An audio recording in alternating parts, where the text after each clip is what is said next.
Radio Mali, chers auditeurs, merci de votre fidélité. Il est 13 heures.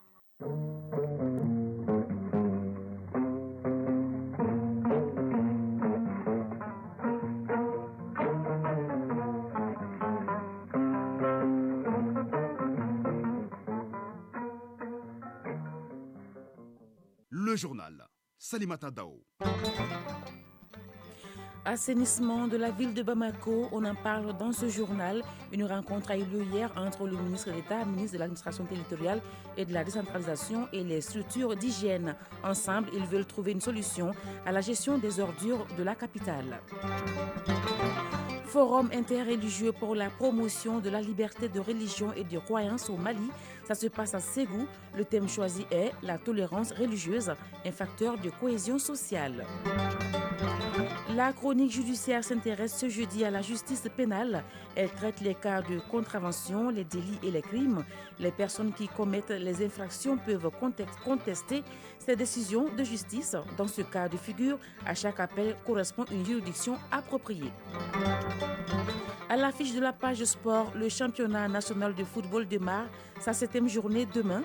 La finale de la Coupe du Monde Qatar 2022 va opposer l'Argentine à la France. Ce sera avec Ousmane Dao. Bienvenue. Le ministre d'État, ministre de l'administration territoriale et de la décentralisation, colonel Abdoulaye Maïga, a rencontré hier après-midi les acteurs intervenant dans le cadre de l'assainissement de la ville de Bamako et la gestion de la décharge finale de Noumobougou. Objectif, échanger sur les voies et moyens pour assainir Bamako et les dispositions prises par les autorités pour la construction de dépôts appropriés pour la gestion des ordures. C'était en présence des ministres en charge de l'environnement et des transports. Reportage à Guibou Koulibaly. De nos jours, la problématique de l'assainissement est préoccupante dans le district de Bamako. Pour preuve, les ordures s'amassent au bord des routes, les emballages plastiques de tout genre bouchent les caniveaux où les eaux usées stagnent. Ces ordures deviennent donc un casse-tête pour les autorités, d'où cette rencontre hebdomadaire avec les différents acteurs sur la gestion des déchets à Bamako. Colonel Abdoulaye Maïga, ministre d'État de l'administration territoriale et de la décentralisation. Grâce à l'effort constant et à l'implication de tous les acteurs, il y a des débuts de solutions. Mais je dois être très honnête, on ne peut pas régler le problème de l'assainissement à Bamako de manière instantanée. En fait, c'est des efforts qui sont en cours. Et parmi ces efforts, je voudrais rappeler l'effort le plus symbolique, c'est le respect de notre souveraineté. Vous savez, le chef de l'État a mentionné les 3 principes clés qui déterminent l'action publique dans notre pays. C'est le respect de la souveraineté, et le respect de nos choix de partenaires et des choix stratégiques et la prise en compte des intérêts de la population. Donc, ce que nous avons fait au sein de cette commission, la première action, c'était de résilier le contrat qu'on avait avec la société Ozone. Évidemment pour des raisons de souveraineté pour nous, mais également pour des raisons d'efficacité. Parce que malheureusement, la collaboration entre la mairie du district et Ozone n'était pas opérationnelle. Et on voyait très bien que malgré les interventions d'Ozone, il y avait toujours des points noirs qu'on voyait ici et là. Et en lieu et place, nos efforts ont surtout consisté à remettre la voirie du district sur pied. Cette voirie qui a fait notre honneur, notre fierté il y a des années. Donc voilà la dynamique dans laquelle nous sommes.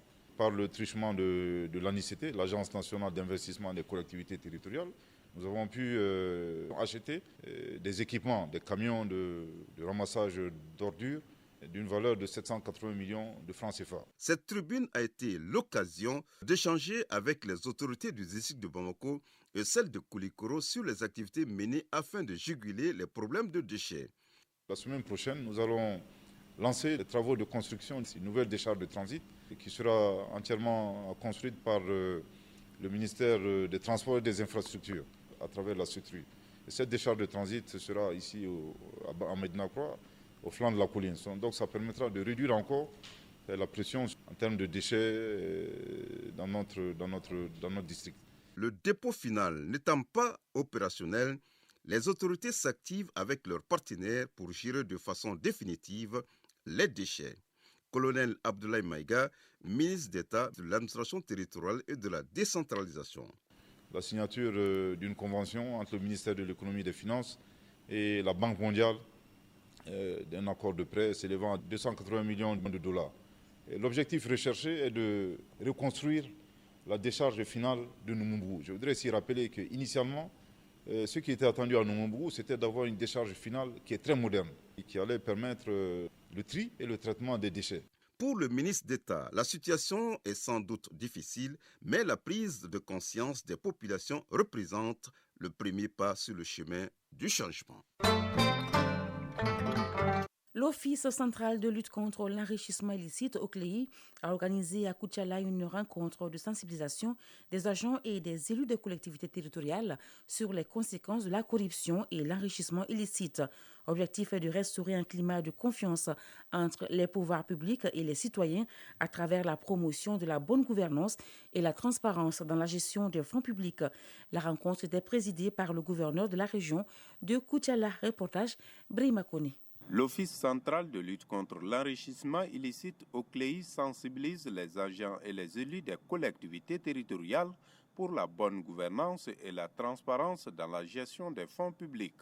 Les échanges ont porté essentiellement sur les conséquences néfastes de la corruption et l'enrichissement illicite ainsi que le rôle de la prévention dans la lutte contre ces phénomènes.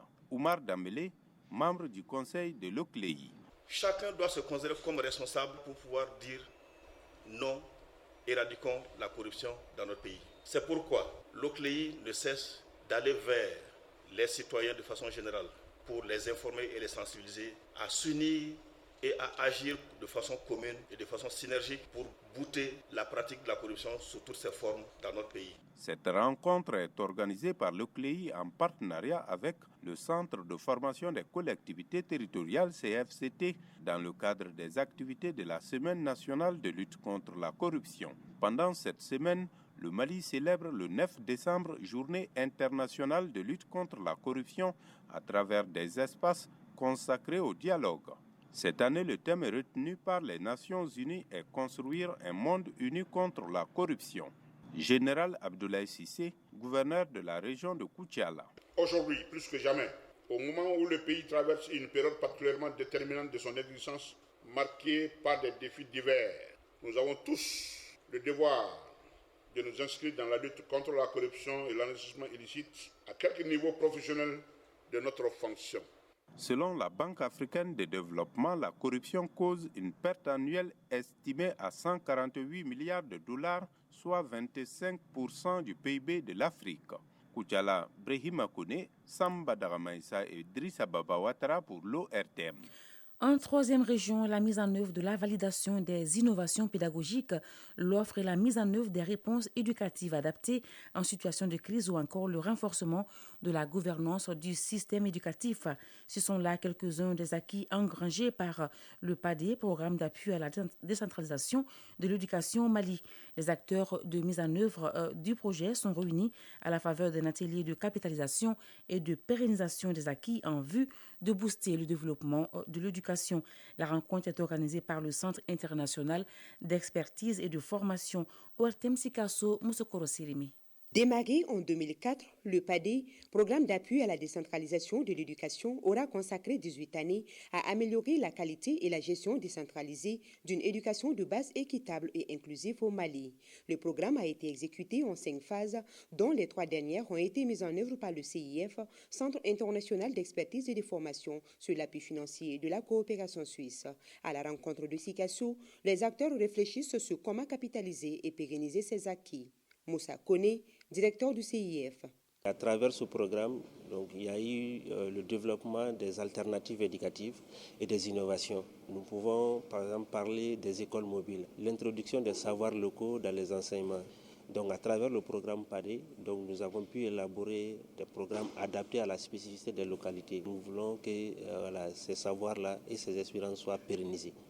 De Sikasso à Mopti, en passant par Tombouctou, zone d'intervention du programme, le PADé qui s'achève en 2022 existe aujourd'hui dans 12 cercles, 192 collectivités territoriales, 5 académies d'enseignement, 26 centres d'animation pédagogique et 5 instituts de formation des maîtres. Son coût d'exécution est d'environ 19 milliards et demi de francs CFA.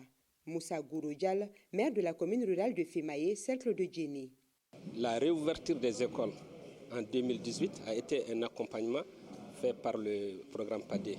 Et cette année également, nous avons également réussi ce fonds qui nous a appuyés pour effectivement former non seulement les élus, et également former les parents d'élèves en mode de gestion de l'école décentralisée. Omar Traoré, chef de cabinet du ministre de l'Éducation nationale. Au regard des résultats engagés, l'on peut affirmer sans risque de se tromper que d'autres intervenants en éducation et décentralisation pourront surfer sur les acquis du PADé. Le cadre de concertation de 3 jours doit donc dégager des pistes de solutions en vue de booster le développement de l'éducation au Mali à travers la décentralisation. Sikasso, Msokoro Sélémé et Amadou Dolo pour l'ORTM.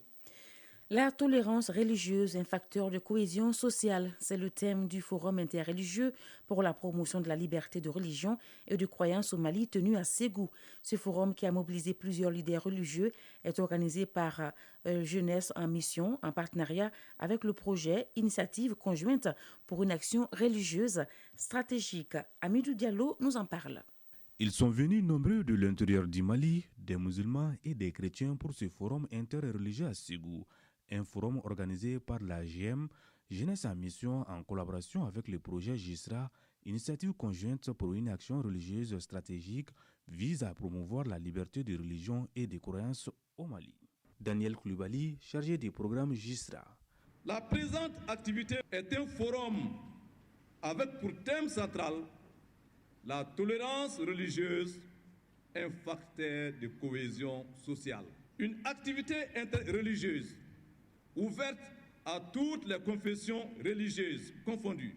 Au cours de ce forum, plusieurs sous-thèmes dont la laïcité selon les textes légaux ont été largement développés. Amagouin Keita, conférencier. La laïcité, en fait, c'est la liberté de croire, d'avoir sa foi et de laisser aussi les autres pratiquer leur foi sur la base de leurs convictions religieuses. Cette rencontre religieuse tant souhaitée a été saluée par l'Alliance des leaders religieux et des autorités régionales. Ali Cham, président de l'Alliance des leaders religieux de Ségou. C'est donner la main. C'est l'union qui fait la force. Que tu sois musulman, chrétien ou bien d'autres confessions religieuses. Sama Abdoulaye Soussoko, conseil à la sécurité et à la protection civile au gouvernorat de Ségou. Vous êtes aujourd'hui une branche importante de la population malienne. Le pays compte sur vous. Auparavant, la JM, Jeunesse en Mission en partenariat avec le projet GISRA, Initiative conjointe pour une action religieuse stratégique, avait organisé un match de football, cela pour renforcer l'entente entre les confessions religieuses au Mali.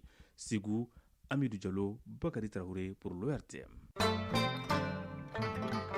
Hors de nos frontières, au Sénégal, 2 députés de l'opposition ont été placés en garde à vue par la police judiciaire. Les 2 membres de la coalition Yewwi Askan Wi sont accusés de coups et blessures volontaires et menaces de mort. Lors d'une séance parlementaire agitée, une députée du parti présidentiel avait reçu une gifle et un coup de pied dans le ventre. La députée de la coalition présidentielle au pouvoir, Beno Bok Yakar, avait tenu, selon eux, des propos irrespectueux contre le chef de leur parti. L'opposition a déposé une motion de censure contre le gouvernement, une requête qui sera examinée ce jeudi. En RDC, une réunion entre les forces armées de la République démocratique du Congo et les rebelles du M23 a eu lieu à Kibumba, dans l'est du pays. La réunion s'est tenue ce lundi en présence des délégués de la facilitation kenyane et angolaise, mais l'annonce a été faite hier par les autorités congolaises. Elle précise qu'il ne s'agissait pas d'une réunion de négociation, mais plutôt de leur dire d'appliquer les résolutions du sommet de Luanda. Ce qui est demandé aux rebelles du M23, c'est leur retrait sans condition des zones qu'ils occupent, selon un officier de l'armée congolaise qui a précisé que la rencontre était initiée par l'Union africaine. C'est la première fois qu'une délégation de l'armée congolaise et les responsables du M23 se retrouvent autour d'une même table sur le sol congolais depuis le début de la crise.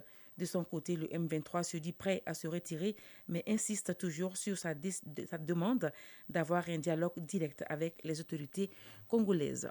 En Turquie, le maire d'Istanbul a été condamné à 2 ans de prison pour insulte. Un tribunal turc de première instance a condamné hier Ekrem İmamoğlu à 2 ans, 7 mois et 15 jours de prison. Le maire d'Istanbul était poursuivi pour insulte envers les membres du Haut Conseil électoral. L'opposition a annoncé un rassemblement ce jeudi en soutien au maire d'Istanbul. L'eurodéputée grecque Eva Kaili a été emprisonnée. Elle est devenue le visage du Qatargate, un réseau principalement italien exploité par le Qatar et le service de renseignement marocain. Eva Kaili est parmi les personnes arrêtées à Bruxelles dans l'affaire des pots de vin au Parlement européen, déchue de ses fonctions de vice-présidente du Parlement européen mardi dernier et exclue du PASOK, le Parti socialiste grec dont elle est élue. Eva Kaili reste en prison. L'ancienne présentatrice de télévision âgée de 44 ans sera entendue le 22 décembre prochain.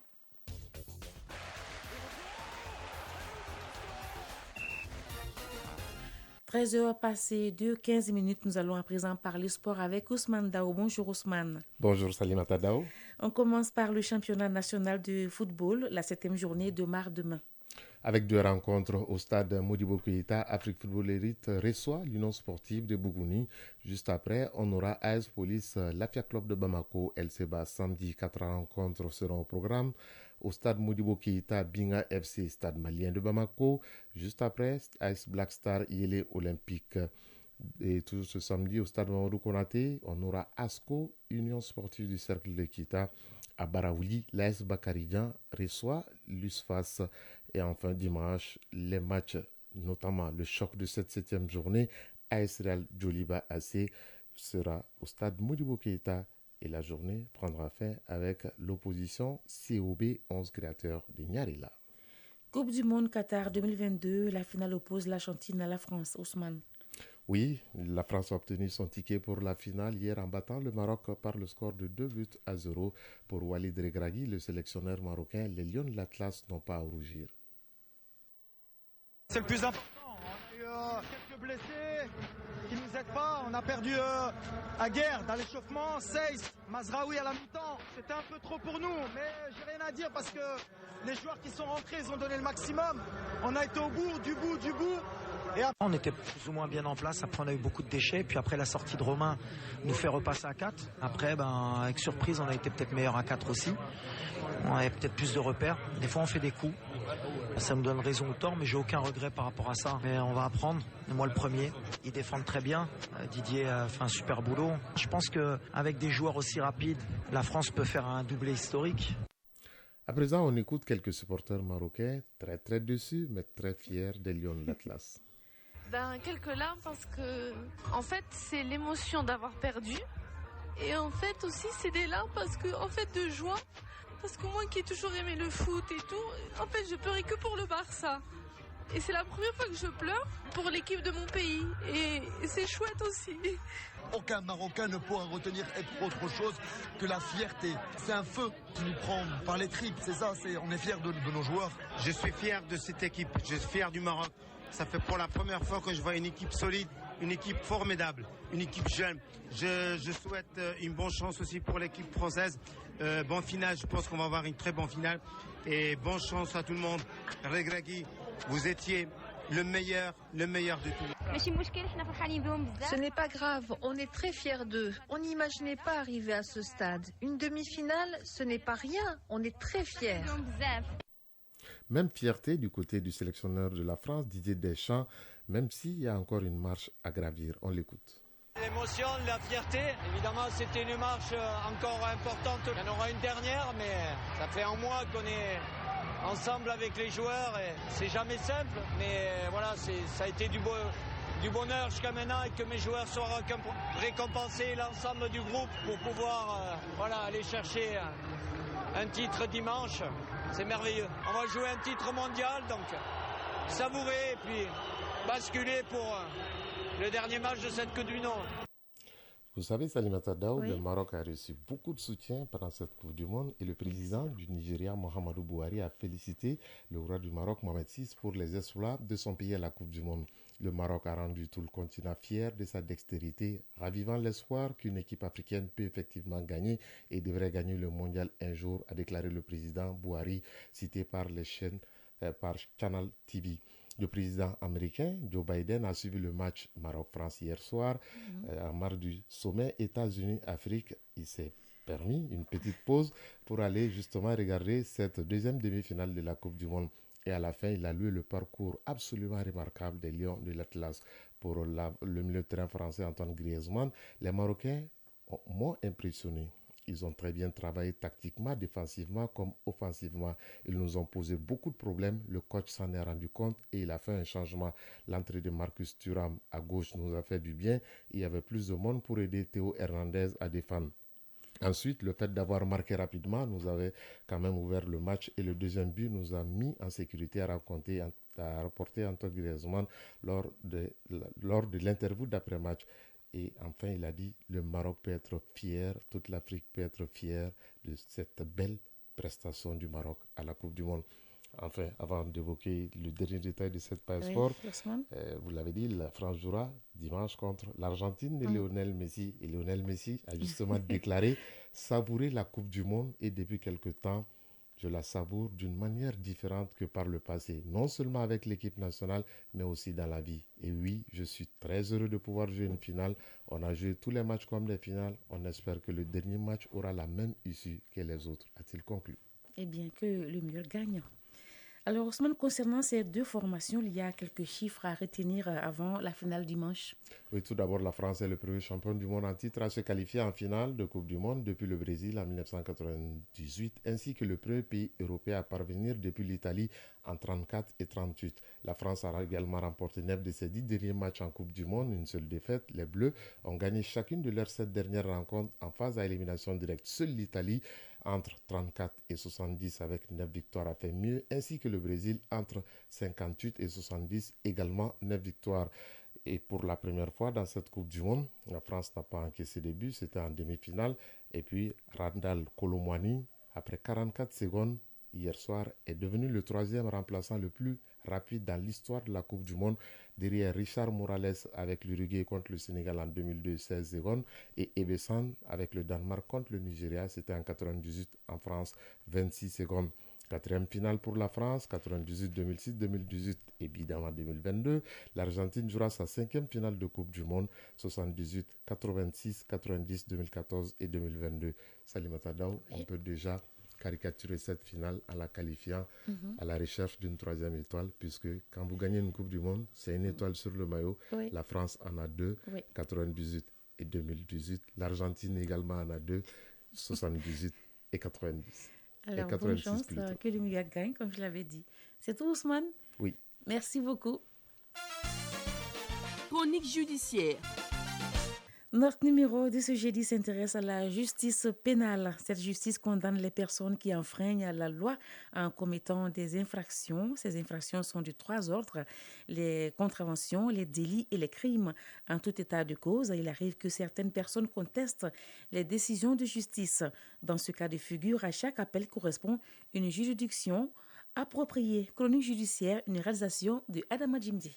La justice pénale est l'ensemble des organes et structures de l'État et les mécanismes mis en place par cet État à travers des lois pour la recherche d'une infraction à la loi pénale, constater la dite infraction, rechercher les auteurs, procéder à la poursuite de ces derniers devant les tribunaux. La justice pénale juge les personnes soupçonnées d'avoir commis une infraction. Il existe 3 types d'infractions classées selon la gravité: les contraventions, les délits et les crimes. Dans une procédure pénale, la société, par l'intermédiaire du procureur de la République, demande réparation à l'inculpé. Si des personnes physiques ont été également victimes, elles peuvent se porter partie civile pour réclamer leurs droits. Sebalamine Kone, conseiller à la Cour d'appel de Caille. La plainte avec conscience de partie civile est une faculté qui est offerte à toute personne qui se sent lésée personnellement par un dommage directement causé par une infraction, qu'il s'agisse d'une contravention, qu'il s'agisse d'un délit, qu'il s'agisse d'un crime.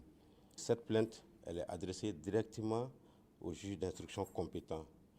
Le juge d'instruction compétent à 2 niveaux, territorialement et matériellement. Le juge d'instruction territorialement compétent est le juge du domicile de l'auteur de l'infraction ou bien du lieu d'arrestation de l'auteur. Le juge d'instruction matériellement compétent, c'est en fonction de la nature de l'infraction. La plainte avec constitution de partie civile répond à un certain nombre de critères, dont le paiement de la conciliation, condition sine qua non pour recevoir un dossier. C'est après cette étape que le juge ordonne la communication du dossier au procureur de la République. Dans certains cas, il arrive que certaines personnes contestent les décisions de justice. Et comment ça doit se faire? D'abord, il faut savoir de quelle juridiction il s'agit. S'il s'agit du tribunal correctionnel, donc la voie de recours contre une décision du tribunal correctionnel, c'est l'opposition ou l'appel. L'appel, ça c'est le prévenu qui a été condamné ou bien la partie civile qui n'est pas contente de la décision rendue par le tribunal correctionnel peut exercer la voie du recours d'appel en appel devant le tribunal, la chambre correctionnelle de la cour d'appel. Mais contre les décisions du juge d'instruction, le procureur ou bien les parties au procès peuvent intenter l'appel devant la chambre d'accusation. Maintenant, s'agissant maintenant des arrêts rendus par la chambre d'accusation et par la chambre correctionnelle de la cour d'appel, dont les parties peuvent user du pourvoi en cassation devant la chambre criminelle de la Cour suprême. À chaque appel correspond une juridiction appropriée qu'il faut forcément connaître. Il est 13h passé de 25 minutes, c'est la fin de cette édition. Présentation Salimata Dao, mise en onde Bintou Traoré Sidi Koulibaly, réalisation Dossé Baba Diara, coordination Ousmane Dao. Sekou Traoré a assuré la transmission sur nos différentes plateformes digitales. Restez connectés sur votre radio nationale. Kani Keita s'installe tout à l'heure pour la lecture des avis et communiqués. Merci et bonne suite de programme sur Radio Mali.